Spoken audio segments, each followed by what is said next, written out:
Rruga me një gjatësi për 1.6 kilometra që lidh dy fshatra të njësisë administrative Postrip, Dragoç dhe Kullaj, është investimi më i prekshëm për banorët e kësaj zone në Bashkinë Shkodër.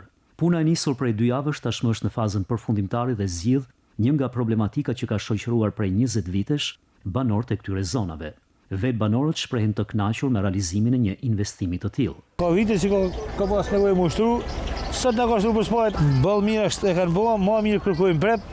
Rruga ujë drita të nësëra që prej bashkisë. Bashkia Bashkia Shkodër të punë për smarit. Rrugën bëna godisin, kjo vite ka 20 vjetë që ashtru. Të shkarë sa ati mje ba, se atë në tjerë që ju arë nërmen. Kjo rrugë nuk ka prek për 20 vite. Edhe mas kërkesë sa kana ba, ma në fund u hol e drejta, ose se me thonë, u hol edhe firma, që kjo rrugë bëhet dhe të shtrohet ashtu si që duhet në standardet kryesore të një rrugë tjetër. Administratori i njësisë Postrip, Avenir Çela, thotë se ky investim ka ardhur si kërkesë e komunitetit, por edhe vëmendjes së kryebashkiakut Benet Beci për Postripën. Rruga kryesore që lidh fshatin Dragoç me fshatin Kullaj është drejt përfundimit, sot kryen çdo gjatë dhe është 1.6 kilometër, i vjen ndihmë 2 ndër fshatrat më të mëdha të zonës tonë Postripës. Në lidhje me protestat e disa ditëve më parë të banorëve të fshatit Kullaj për këtë investim, administratori pohon se kushtet teknike nuk lejojnë zgjerimin e rrugës, por kërkesat e banorëve do të zgjidhen me një investim të dytë. Pjesa tjetër është diçka e pamujtur sepse kushtet teknike nuk e lejojnë për me u bë 4 metra, duhet një investim tjetër që